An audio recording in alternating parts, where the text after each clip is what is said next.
Oyez, oyez, oyez. All persons having business before the Honorable, the United States Court of Appeals for the District of Columbia Circuit are admonished to draw near and give their attention, for the court is now sitting. God save the United States and this honorable court. Case number 21-3056, United States of America versus Antonio Moreno-Membache, appellant. Ms. Hernandez for the appellant, Mr. Nguyen for the appellee. Good morning, Ms. Hernandez. Good morning, Your Honors. May it please the court. My name is Carmen Hernandez. I represent Antonio Moreno-Membache. This case is back before Your Honors on remand. This court previously found that the government had breached its plea agreement and remanded the case for a hearing untainted and uninfluenced by its prior findings based on the breach of the plea agreement. And I think the key issue in this case is whether the district court followed that. From Mr. Moreno-Membache's point of view, it's clear that the court did not. The court was resistant, critical of this court's opinion, and the government encouraged that each time the district court asked whether it was supposed to do a new hearing. The government said, no, you have already made a finding, you don't need to review it. And I think not only were the district court repeatedly criticize this court's opinion and resist what this court had ordered, but what it did, a couple of things it did make clear that that's what it was doing. It was sticking with its previous finding. Number one, I represented defendant below, and when I tried to submit an exhibit list to this new sentencing hearing, the court rejected that, said she was not having any of it. She wasn't going to have a new evidentiary hearing. She also, another issue that was clear, really the only cooperator that the government had for the fact finding, and by the way, it was just based on a document. There was no actual evidence. The only person that the government relied on was a person that after he got two reductions for cooperation, a Rule 35 and originally a Rule 5K1, he was rearrested in 2018. So by the time the previous sentencing hearing was held, he had been rearrested, reconvicted, and resentenced. That information was not put before the district court. And I only learned of it at the last minute before this hearing that we had, this third sentencing hearing. But your contention isn't that the hearing should have been continued so that you could make full use of that knowledge, right? No, Your Honor. And the statement that inculpated your client was made before the rearrest and reconviction, right? Correct. But I would say to the court that in my many years of practice, I can't imagine a district court based on just a document, because she'd never met this cooperator. So it was just a statement that the person had made 4 years after he started cooperating. And all of a sudden, by the time this statement is presented to the court, the person has already been rearrested, reconvicted, and again, apparently cooperating with the government, and nothing is brought to the court's attention. I think most district court judges would disregard or at least look askance at anything that person said, particularly given all the other problems with that person's testimony. There were 5 or 6 cooperators. He was the only one who claimed to have seen a firearm. He saw it for the first time, or he said that for the first time 4 years after he had begun cooperating, 8 proffered sessions after he had started, and there was no tangible evidence to corroborate. When the defendant was arrested, he didn't have a firearm. He had never been seen with a firearm by anybody else. There was no 100,000 intercepted phone calls, no reference to the defendant having a firearm. So all the problems with that statement, and then this person gets rearrested and the district court says, oh, no big deal. I always knew he was a drug trafficker. I didn't expect any better of it. I think that's completely inconsistent with how courts view uncorroborated testimony, particularly because it's one thing when someone's always been a drug trafficker or has committed a bunch of crimes, now changes his stripes, admits responsibility, starts cooperating with the government. The theory is you've turned your life around, you're now going to do the right thing. This guy he gamed the system is what I would say to the court. And the idea that the district court just disregarded that, I think, goes more than anything to the fact that the judge was wedded to its earlier finding and wasn't going to change no matter what. So I think it's pretty clear from everything the court said, the district court said, and everything she did, that she just wasn't having a new hearing. And just for the court to understand the narrow issue, there were two statements that in any way, shape, or form played on the finding that the court had to make. There were two cooperators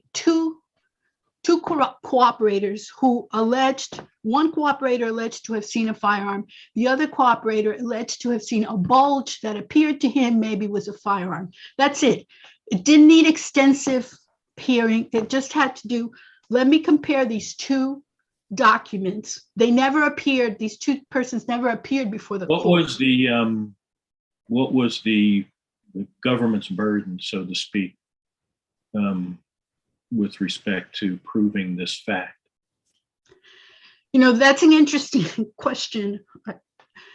It's from the safety valve, and as the court knows, there are 5 factors to be considered, and I don't think this court has ever determined who has the burden on each of the factors. The district court said it was the government's burden. It would be a burden as any other burden at sentencing because it was an aggravating.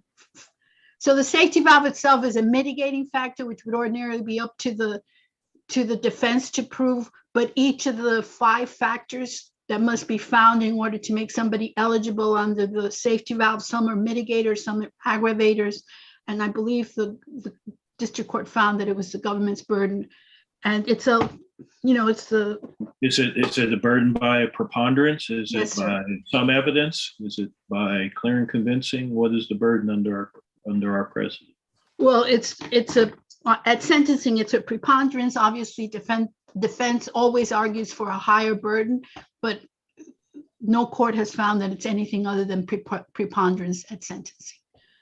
So that was it.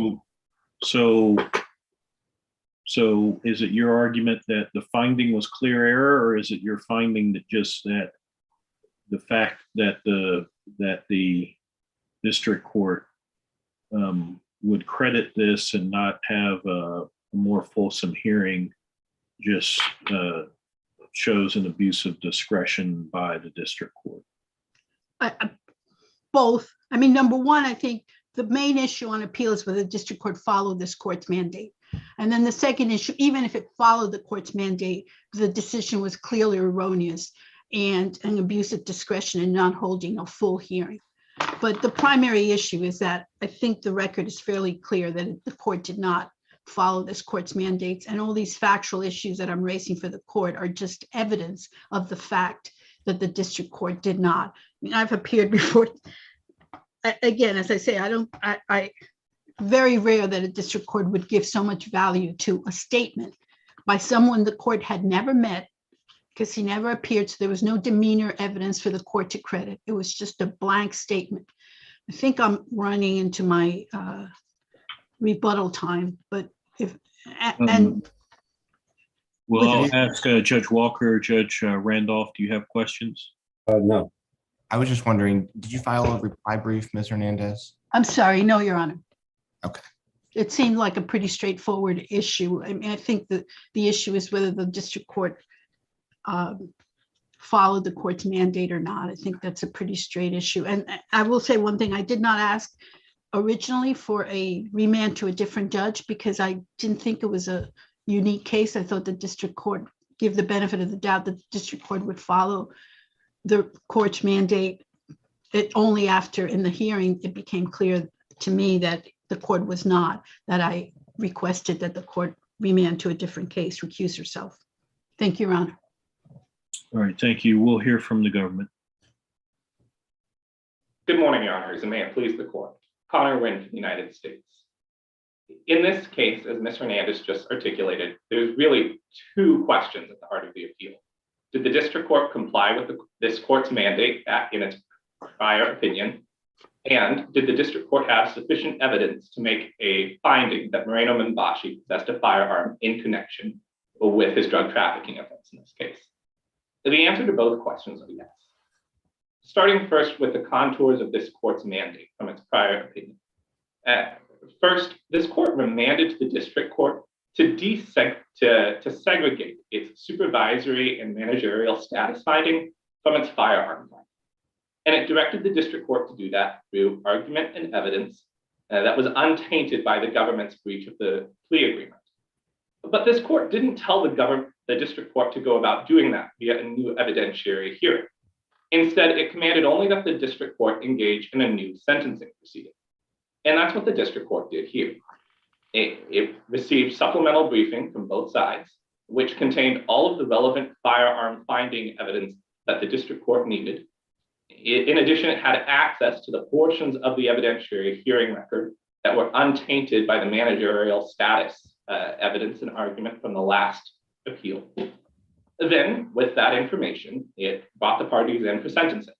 It took oral argument from both the government and from Mr. Membache, and with that evidence, it reached an oral ruling. All of this was in the contours of this court's last opinion. It gave Mr. Membache exactly what this court ordered: a new sentencing proceeding, untainted and uninfluenced by the government's prior breach of the plea agreement. Now, that evidence that was before the district court was sufficient to make the firearm finding here. All the district court had to find was that Moreno-Membache possessed a firearm and that it was possessed in connection with the drug trafficking offense in this case. The evidence was certainly sufficient to support that conclusion on both fronts. And the district court didn't clearly err in reaching the conclusion that it did. With regards to possession, specifically, 2 witnesses testified that they had seen Moreno-Membache carrying a firearm at different points in time throughout the drug trafficking conspiracy in this case. The first at a planning meeting for the Misfit, which was the drug trafficking boat used here to smuggle. You said they testified? Excuse me, they didn't testify, Your Honor. There was a special agent who acted as a summary witness in this case, and they, during interviews with that special agent, conveyed this information to him. Then he testified before the district court. Now, as I was mentioning, the first of these witnesses told law enforcement that Mr. Moreno-Membache had a firearm at a planning meeting. And at that planning meeting, Mr. Membache removed the firearm in plain view, ejected the magazine, inspected the magazine, and then reloaded it, brandishing the firearm in front of his co-conspirators, signaling that he was capable of fulfilling his duties in this drug trafficking conspiracy, specifically moving, storing, and protecting the cocaine as he transported it through Colombia.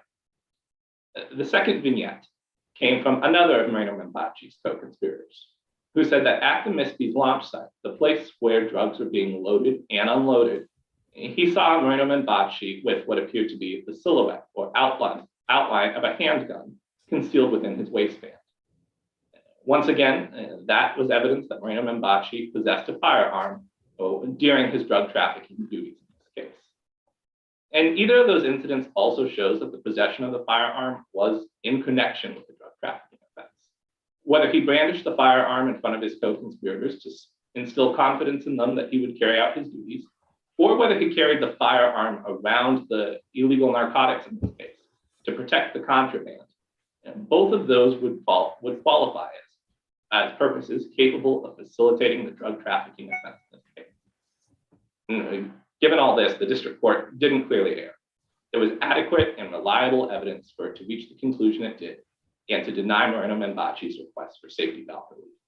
What about the rearrest and reconviction? Yes, Your Honor. So a couple of points on that. First, the district court actually considered that evidence in the most recent sentencing hearing. So this, and in 2 ways, there's a Brady component to this, and then just a reevaluation of the evidence that the district court conducted in its oral ruling. With regards to the Brady claim that Moreno-Membache has asserted, the government doesn't see a Brady violation here. First, the evidence was disclosed to Moreno-Membache in advance of the sentencing hearing that forms the basis for the sentence currently on appeal. So he had access to this evidence. He was able to argue about this evidence to the district court. That's all that Brady required. In addition, with regards to Brady, the government doesn't see any sort of prejudice arising from any non or late disclosure in this case, because it told the district. Shouldn't it have been disclosed before the prior sentencing? Absolutely, Your Honor. And the government takes its Brady obligations seriously, and it should have disclosed that information sooner. And that was just a mistake on our part. The fact that we didn't disclose it before that prior sentencing might have caused a Brady non-disclosure problem had that sentence still been in effect. But after this court's opinion of vacating Mr. Membache's sentence and remanding for a new sentencing proceeding in its entirety, the subsequent disclosure of that evidence prevented any Brady violation from infecting the sentence that's currently on appeal here. Now, because Mr. Membache had access to that evidence at sentencing, he actually argued to the district court that it should use this evidence to revisit the credibility finding that it had previously made and that it was making again. But the district court declined to do so. And it was well within its discretion to take that view. It looked at the evidence and said, I know that Mr. Paradis is a drug trafficker. That's not new information. I nevertheless find it plausible that what he's saying about the firearm being used in connection with this drug trafficking offense is plausible. And that's all that this court's case law in United States v. Leyva requires. Now, one final point on all this, and then I'm happy to take any questions that the panel might still have. The district court went about this in a neutral and detached way. This court remanded the case to the district court because it believed that the chief judge was capable of handling Mr. Membache's resentencing in a neutral and detached manner. And despite what Mr. Membache has just argued here, he did in fact request for this court to reassign the case to a different district judge, but this court declined to do so. And you can see that Mr. Membache made that request in his previous reply brief in the previous appeal on page 2. But this court thought the district judge could adhere to the commands it was giving in its prior opinion, and that's exactly what the district court did here. This court should affirm the judgment and sentence of the district court, and if there are no further questions, the government's happy to rest on the briefs. Judge Walker, Judge Randolph, do you have any further questions? No. All right, thank you, Mr. Nguyen. Ms. Hernandez. Your Honor, the government's factual recitation is just not accurate. And the record there's a problem with the record, which the government has chosen to ignore. The second cooperator never said that he saw a firearm at a planning meeting or anywhere else. He said he had seen a bulge in the shirt, which he determined probably was a firearm. He never saw it at a planning meeting. That is cited, the entirety of his statement, which is one paragraph long, is in the record at page 81 of the appendix. Was he present? Was that? Excuse me, Your Honor. I'm Was sorry. was that individual present? Here. Oh, I'm sorry. Was that individual present at the meeting that the other fellow talked about with the defendant here brandishing the firearm and Presumably he was, Your Honor. He was at all the planning meetings. Those two were the two quote unquote cooperators were two members of the boat crew, and presumably they were always at the planning meetings, yet their stories did not. presumably, but we don't know, right? Right. The statements that are at issue here is one paragraph from one debrief 4 years later and one paragraph from the other's debrief 4 years later. So that's all the statements that are at issue here. There was no testimony, and this wasn't an extensive rehearing that was required. It was just, let's review the two proffers, which were, reports by an FBI agent or an agent. And the person who testified at the earlier hearing, the agent who testified at the earlier hearing, had not interviewed either of these witnesses. So he was testifying completely from these written proffers. And the errors in the earlier hearing, which this court never resolved which were brought to this court's attention, never resolved at the earlier appeal, is because this court remanded for what it deemed a new sentencing proceeding. And that is not what happened in this case. This was not a new sentencing proceeding. And the facts clearly do not support it, Your Honor. My time is over. Look, I'm sorry, Your Honor. I just think it's to sentence a person based on the uncorroborated testimony of a person who's just continuing to be a criminal with no corroboration, no tangible evidence, nothing. There just has to be a limit to the extent to which the sentencing guidelines allow that kind of sentencing. And the court, I know some of your honors have been district court judges and know the burden of sentencing defendants, but this goes beyond. This is clearly erroneous and an abuse of discretion. Thank you, Your Honor, for your indulgence in letting me go on. All right, thank you, Ms. Hernandez. Mr. Nguyen will take the matter under advisement.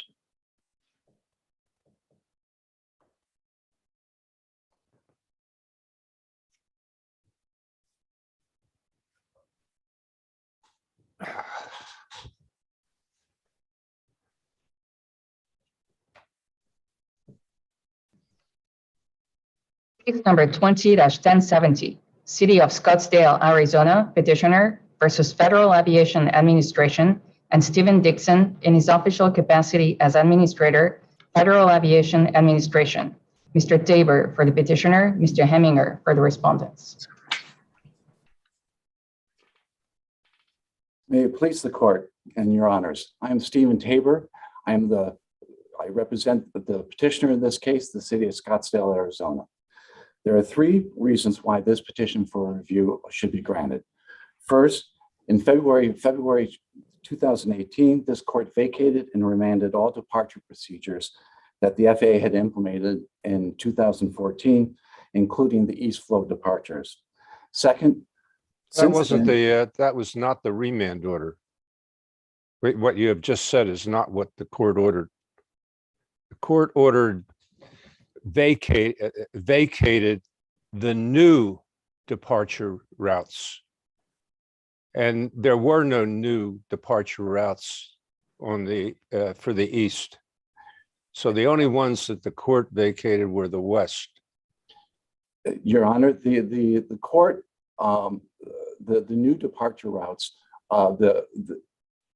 it was clear from the previous court order in August of 2017 that the new referred to the September 2014 procedures and departure routes that were implemented then, and that was held over into the February 2018.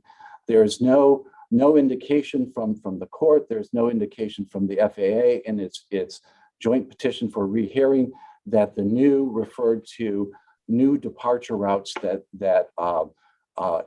left out the East Flow departure routes. Because they weren't, the East Flow was not new. The East Flow was new. The East Flow was new. The departure routes for the East Flow and the West Flow were both new in 2014. Why wouldn't one indication be that Phoenix wasn't injured by the East Flow routes? And so Phoenix wouldn't have had standing to challenge the East Flow routes. So the court wouldn't have had jurisdiction to vacate the East Flow routes.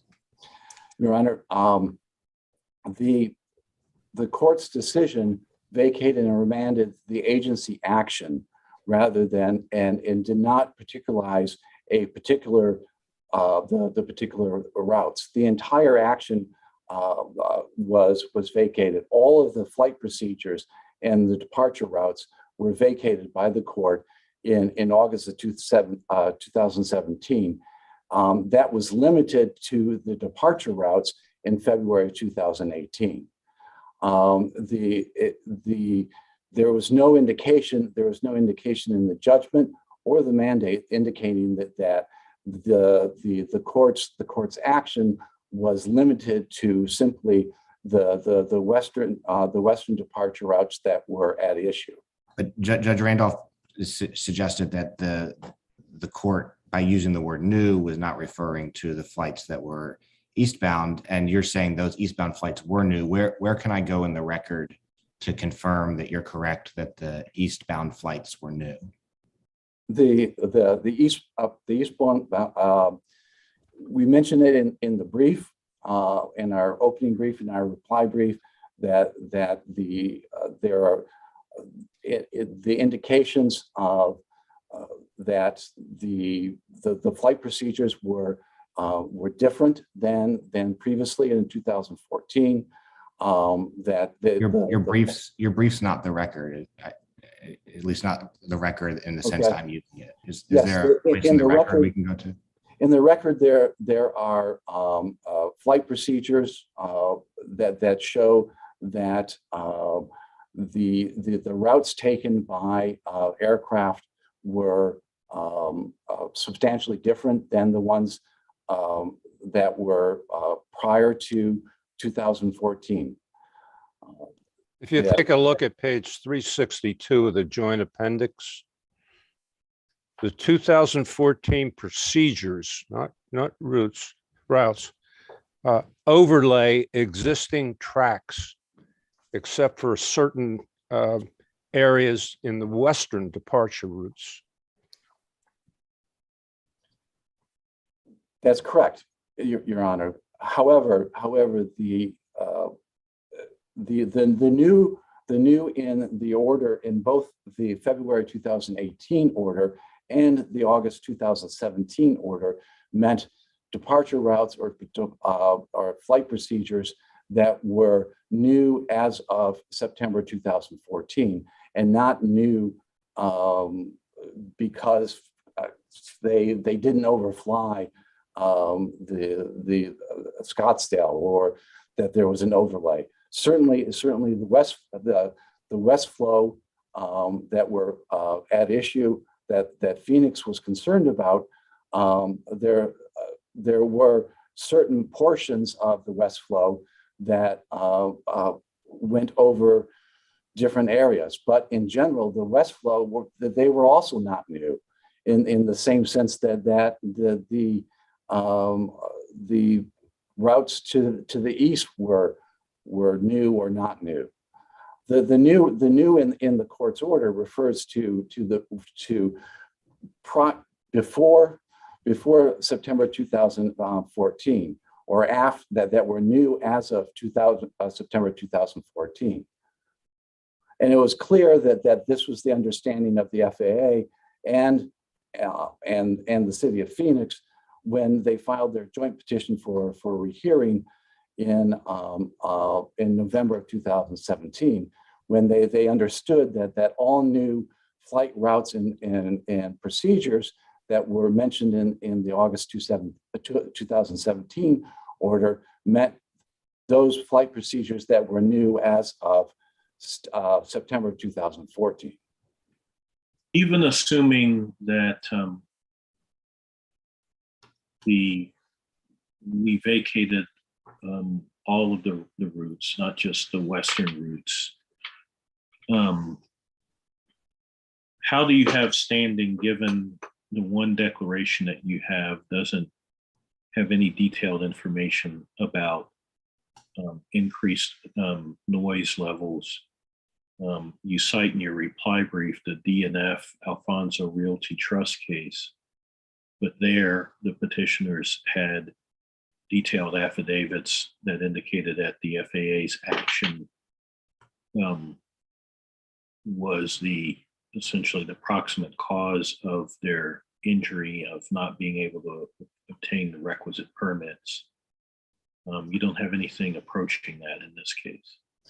I think, Your Honor, that the more apt analogy is to the case in the city of Dania Beach, where this court found that a letter issued by the FAA gave sufficient standing to both the city and the other petitioners to challenge the fact that there was no EIS.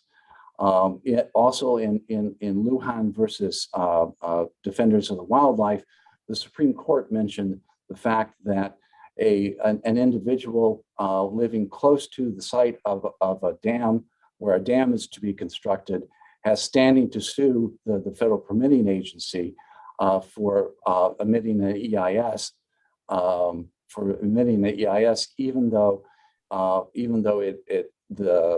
the result may be that the of the EIS might be that the permit will not be withheld or altered, or the fact that the dam won't be constructed. I mean, here though, we have regulations and policies that have been promulgated about kind of when an EIS presumptively will not be needed. And you're not challenging those, are you? Well, in here, that no EIS was done, no environmental analysis was done under NEPA, no consultation was done under the National Historic Preservation Act or 4F of the Department of Transportation Act for the East Flow departure routes. The FAA has been using vacated departure routes for 4 years now, and the injury, the connection to the decision is the fact that injury will be done. It is being done by the noise. The tax base for Scottsdale has been limited because of aircraft noise, and its ability to carry out environmental ordinances is impacted because of the lack of the environmental analyses under NEPA. I see that my time is up. If you have any other further questions. Judge Walker, Judge Randolph? No. Thank you. We'll give you some time on rebuttal. Thank you. We'll hear now from your friend on the other side, Mr. Heminger. Good morning, Your Honors, and may it please the court. Justin Heminger for the Federal Aviation Administration. I would be happy to answer any questions that the court has about the Phoenix amended opinion and judgment, but with the court's indulgence, I'd like to start where this court always begins and where Judge Wilkins' questions were directed, and that is with the court's jurisdiction. So Scottsdale seeks to challenge Eastern departure routes from the Phoenix airport that have been flown for a number of years, over 7 at this point, but it hasn't shown how its interests are injured. Most of the 9 Eastern routes that Scottsdale is seeking to challenge here, in fact, don't even fly over Scottsdale. Scottsdale also relies on a declaration that's both vague and insufficient, and there's evidence in the record that contradicts and undercuts Scottsdale's standing. Scottsdale also has 2 other hurdles before you even think about the Phoenix judgment, and those are both finality and timeliness. And for all those reasons, we urge the court to dismiss the petition and not even get into what the Phoenix judgment may or may not mean. On standing, just to briefly walk the court through the evidence here, I'll point the court to Appendix 1650 to 1658 as showing the Eastern routes and demonstrating that they do not, in fact, fly over Scottsdale. Most of them don't even fly over Scottsdale. I would also direct the court to a declaration that FAA submitted with its brief that explains this same point, that these routes do not fly over, most of these routes, the Eastern routes, don't fly over Scottsdale. It's the Kessler Declaration, and it's in the respondent's addendum from pages 12 to 13.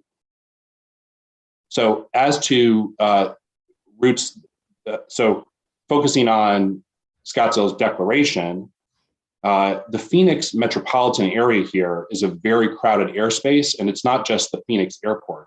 In fact, there are a number of satellite airports, most notably Scottsdale itself as an airport that's right in the middle of Scottsdale.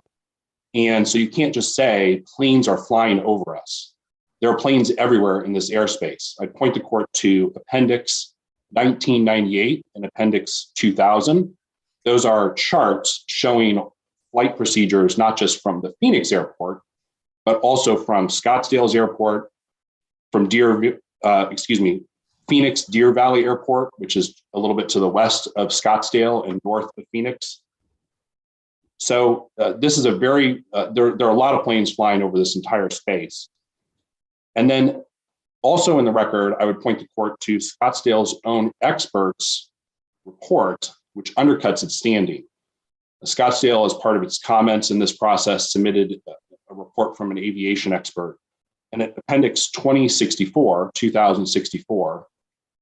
that expert discusses the cumulative noise impacts from planes that are flying in all spaces over the city. And it says, quote, other aviation activities in the area, it refers to those as creating cumulative noise over Scottsdale. In fact, some of those flights, the aviation expert says that Appendix 2064 fly underneath routes that are flying from the Phoenix airport. So if the planes are flying lower, one would think that those planes are in fact noisier. Additionally, Scottsdale's expert says that when planes are flying over Scottsdale from the Phoenix airport, they're in fact more than a mile in the sky. It's again in Appendix 2062. Finally, FAA's own noise analysis here shows no reportable noise increases over Scottsdale, and that's comparing the pre-2014, the pre-Phoenix noise reports to the post-2014, the flights flying after 2014. That's at Appendix 1906 to 1911. That also goes to Judge Walker and Judge Randolph's questions about whether these flight procedures, whether the flight routes going east are new. The noise analysis shows that there's no reportable noise increase. These flight procedures follow the same general pathways on the eastern side before 2014 as they follow after 2014 when the area navigation procedures were put in place. That's very different, and now I'm addressing those questions from Judges Walker and Randolph. It's very different from the western flight routes. The western flight routes actually did notably change, and I can point the court to Appendix 1275 as a visual demonstration of what changed between pre-2014 and post-2014.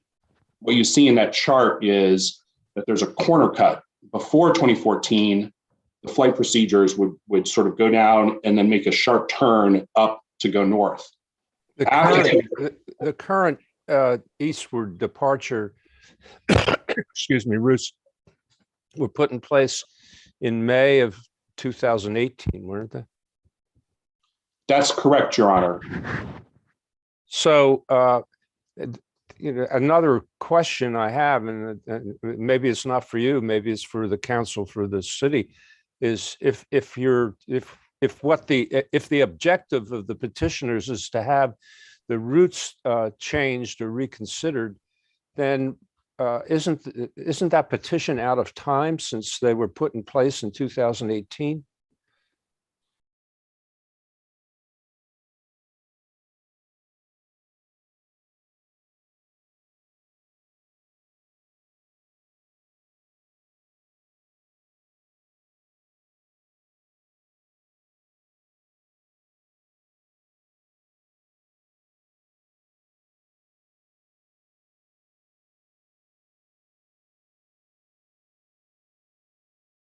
When it did so, that provided arguably an opportunity for Scottsdale to challenge those routes. That was a final order. They could have challenged that. 19 months later, they filed this, after their 60 days expired, fast forward 19 more months, and you reach their May 2020 petition for review, which now seeks to challenge that May 2018 order. So they're way out of time.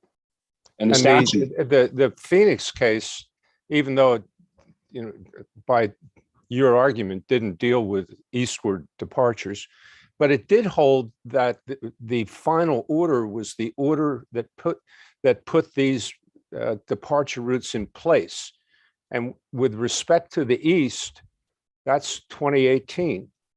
And so the only way that Scottsdale could possibly confer jurisdiction is if we excuse them for the 19 months delay in filing, which the Phoenix court did. I mean, excuse the city of Phoenix, but I don't know that there's even been any showing of the same sort in this case. That's correct, Your Honor. And just to give you the record site for where FAA published the May 2018 flight procedures, I would point to Appendix 2093 to Appendix 2093 to 2098.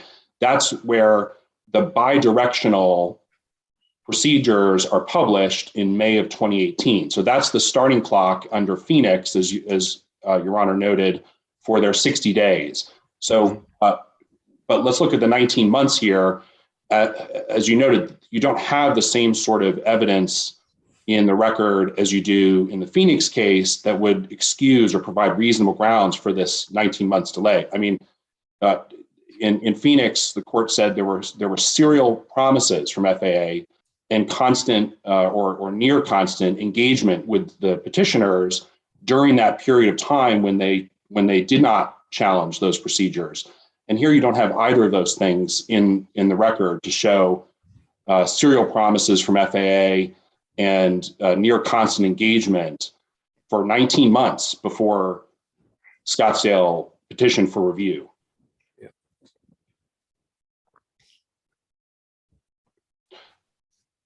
So if the court has no further questions, I'm happy to answer questions about the court's judgment in Phoenix case, but our position is that this court should dismiss the petition for review on standing grounds, finality, and timeliness. All right, Judge Walker, Judge Randolph, any further questions? No. All right, thank you. Mr. Tabor, I believe you were out of time, but we'll give you 2 minutes. Thank you, Your Honor. I want to address the question that was raised by Judge Randolph. And that is that the 2018 May order of 2018 did not concern the east flow departure routes at all. The decisions that were made concerned only the west flow departure routes. If you look at Appendix 1350, which is the record of decision, it states very clearly that this was the March one, that it approves the west flow area navigation standard instrument departure procedures. And if you look at Appendix 1621, which is the record of decision for the May 2018 order, that also says that it's to implement the west flow area navigation standard instrument departure procedures at Phoenix Sky Harbor Incident. We are not trying to address these decisions.